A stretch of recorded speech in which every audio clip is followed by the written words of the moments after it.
Hi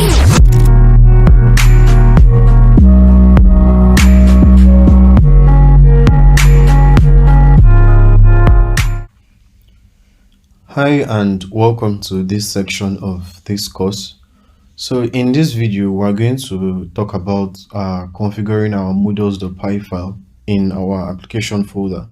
So I want you to head back to your code editor and head to your models.py in your app folder. So basically, using the models.py, we're able to configure what database tables we're going to have. So the first module we are going to write is the post module. So I'm going to start by saying class post. So this is going to be the module responsible for every blog post we make on the website. So in here, we're going to pass in models.model. And then the first thing that this model is going to house is the author, that is the person that wrote this post, and it's going to be a foreign key to the user module. So what we want to do now is import the user module.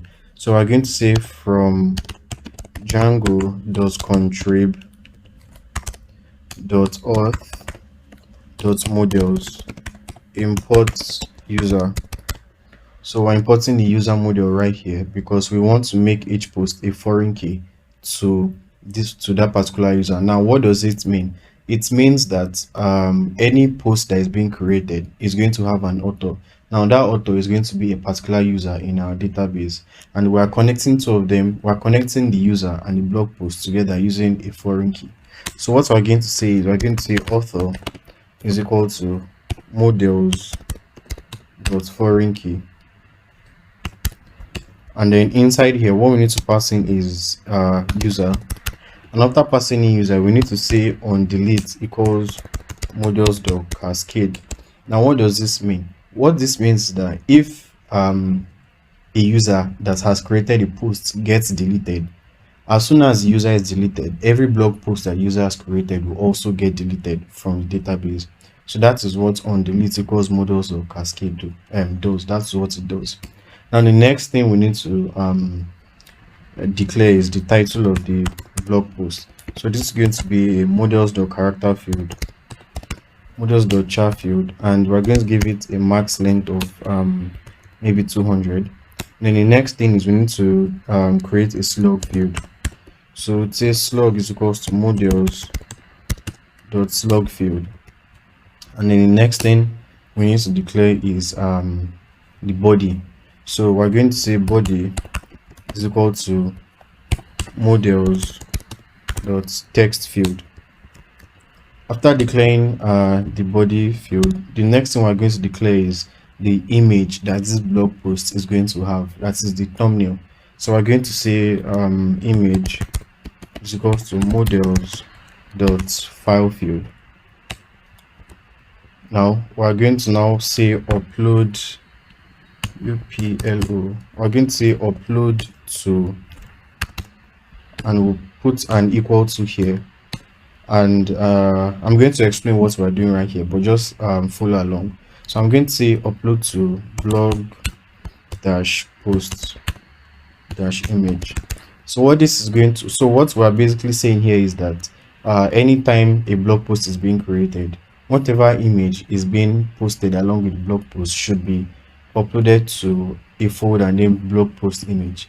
Now we are going to come back to this image field and do some extensive work on it, but for now we're going to leave it like this.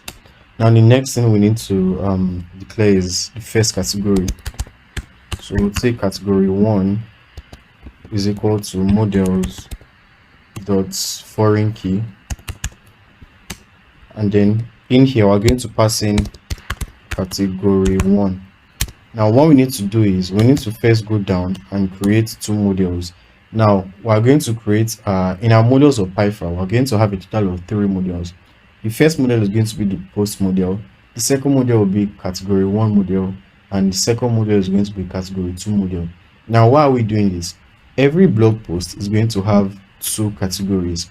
Now we want to build this blog in such a way that each category is a model of its own, and then each post is going to be a foreign key to a category. That is, each category is going to be connected to each post using a foreign key field. So let's do that. So we're going to say class category 1. This is supposed to be lowercase. Class category 1, and here we'll pass in models.model, and then what we simply say here is name is equal to models.character field, and then give it a max length of let's say 100, and then we'll simply come down and say def under str open bracket self, and we'll say return self.name. So we need to copy this and cut it rather and paste it above the post model. Now the next thing we need to do is we also need to create another category model and name it category 2. So let's come down here and change this variable to first category. So first category is going to be equal to models.foreign key category 1, and then as usual we're going to say on delete is equal to models.cascade. Now if you want to get all the code to this project, there will be a link in the description below that will take you to the repository in GitHub where you can get this code. Now what we now need to do is we're going to create a second category field, second category, and then we'll request that to models.foreign key, and then we're going to pass in category 2, and as usual on delete is equal to models.cascade. And then after creating the first category and second category fields, the next thing we need to actually create is a field to check whether this post is a draft or it's a published post. Now the way we are building this blog is like this. We can create posts from the admin dashboard, but if the post has been marked as published, it's going to be displayed in the front end. But if it has been marked as a draft, it's going to remain unpublished and it's just going to sit there in our database without it being displayed in the front end. So what we're going to say is we'll create a variable and name it status, and then this is going to be equal to a models.boolean field. Now we're going to give it a default of false.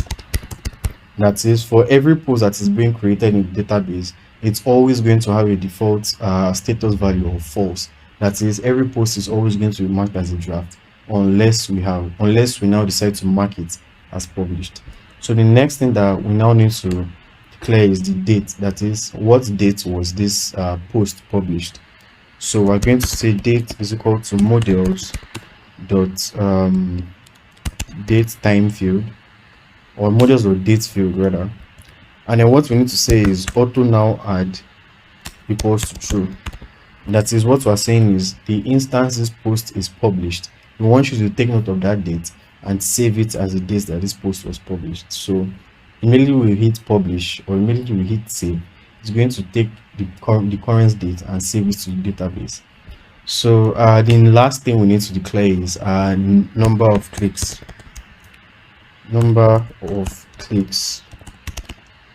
So we're going to equate this to an integer field. We're going to say models.integer field, and then we're going to give this a default of 0.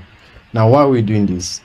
Just in case you would like to build a dashboard and you would like to filter the top post by the post that has the highest number of clicks, this is how you can do it.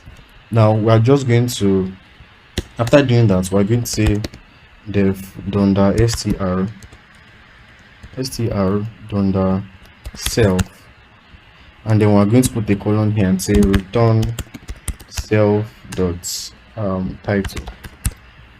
Now all we need to do is save it.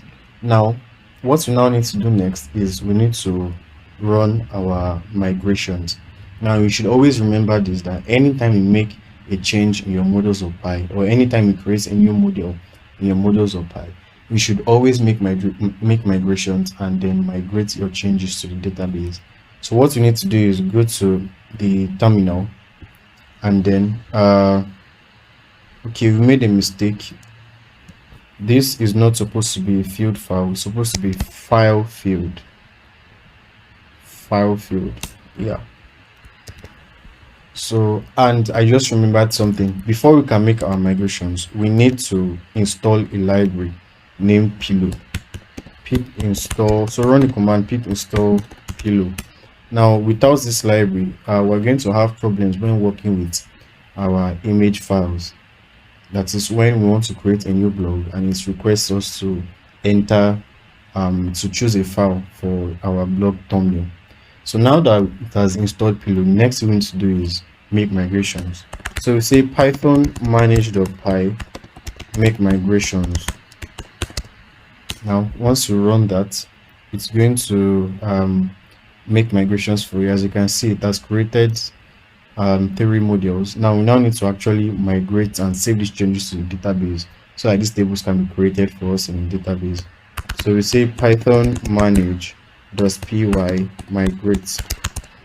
Now once you run that, it's going to save all these changes to the database. Now we can now run our server again. python manage.py run server. So once you do that, we'll be able to run our server again. Now what we now need to do is we need to create a super user. So we're creating a super user because we need to be able to access the default Django admin dashboard so that we can see what is going on in our database. So what we need to do is return back to our command line and run the command. You can break out of the server by saying Ctrl+C. So we now run the command python manage.py create super user. So once I press enter, it's going to ask you for username. So I'm going to type in admin. To ask you for email, you can decide to ignore this, and then you need to enter the password. So I'm going to enter the password, and then let's say yes. So super user has been created. So I want to now run python manage.py run server. So once you do that, our server is going to start, our development server is going to start running. Now let's now try to access the admin dashboard. So we do that by saying /admin, and once you press enter, we are going to be brought to this page telling us to log in. So the details that you had just used, that you had just created when you run create super user, just type in the username and password. So once I press enter, I can see that this is the default admin dashboard, and if I go to users, I'll be able to see that there's only one user, which is the user I just created.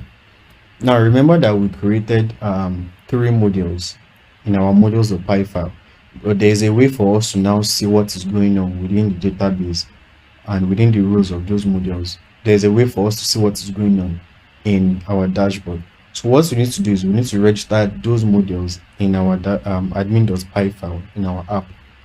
So what we need to do is we need to go back to our app folder, and where you see admin.py, open this file, and then we need to import each of these modules that we created into this file. So we're going to say from dot import modules. So we're saying from dot, meaning from this present working directory, that is the present working directory that we are in, which is blog app import modules. So what we now need to say to be able to see these modules in our dashboard is we need to say admin.site.register. Now after you do that, all we need to pass into this parenthesis is the name of each module that we want to be displayed. So we'll say models.post. The next thing we're going to say is models.category1, and then the next thing we're going to say is admin.site.register models.category2. Now once you save that and we come back to the admin dashboard, if we refresh this, notice that these modules have been displayed right here in the dashboard. Now if we try to go to post, you would see that there are no posts presently. And if you go to categories, there are no categories presently. So right now we have successfully created all these models, and we have successfully registered them inside our admin dashboard. What we now need to do is we now need to just create a few blog posts just to test it. So the first thing we need to do is we need to create categories. So we're going to add category, and then in here I'm just going to say the name of this category is going to be what should I name this category? Let me name it tech. Or no, I'm going to name this category Python. And then I'm going to go to category 2 and add a new category. I'm going to name this React. So we can now add a new post. If we go to posts and we click add post, we can see here we can select the author, that is the person that is responsible for the for this article. So we're going to put in admin, and then the title I can say programming is very cool. And then in the slug field I can just type in some random thing like I like to code. Let me change this to L. And then in the body I can just type in random things. And in the image, so far we have not written any code to handle image upload, but we are going to do that in the next video. So right here, let's just pick a category, and here let's pick React for category 2. So you can see when we hit this drop down, Python was showing, and when we hit the second category, React was showing. Why is this possible? That is because in our models.py file right here, we already created a foreign key to the first model and to the category 1 and category 2. So that is why these categories are showing in these drop downs. Now let me just choose a file to ensure this doesn't crash. So I'm going to pick a random picture file, and then once I hit save, we have an error. Enter a valid slug consist of letters. No, okay. So I need to say I underscore like underscore to underscore code. We need to select a new picture file again.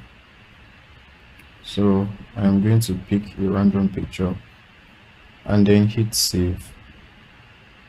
So you can see our new post has been created, and if we click it, we can see all this.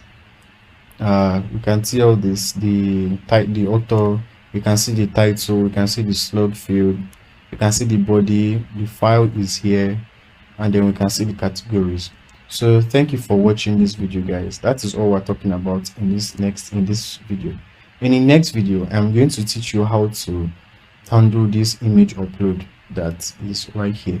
Because for example now, when we host this website on Heroku isn't going to allow us save these images to the database just like that. This is where Cloudinary comes in. So what we're going to do is we're going to integrate our Django code with Cloudinary. So what this means is that anytime we create a new post using the Cloudinary API, the image that we're going to select for our blog post is going to automatically be uploaded on Cloudinary, and we don't have to worry about linking it ourselves. All we need to just worry about is connecting Django to Cloudinary, and anytime we upload a new post, the image is going to be uploaded on Cloudinary, and our Django project will be able to know that our image is on Cloudinary, and it will be able to fetch that image for us. So thank you for watching this video, guys. If you like seeing content like this, please don't forget to like, share, subscribe for more, and I will see you in the next one. Thank you for watching and stay blessed.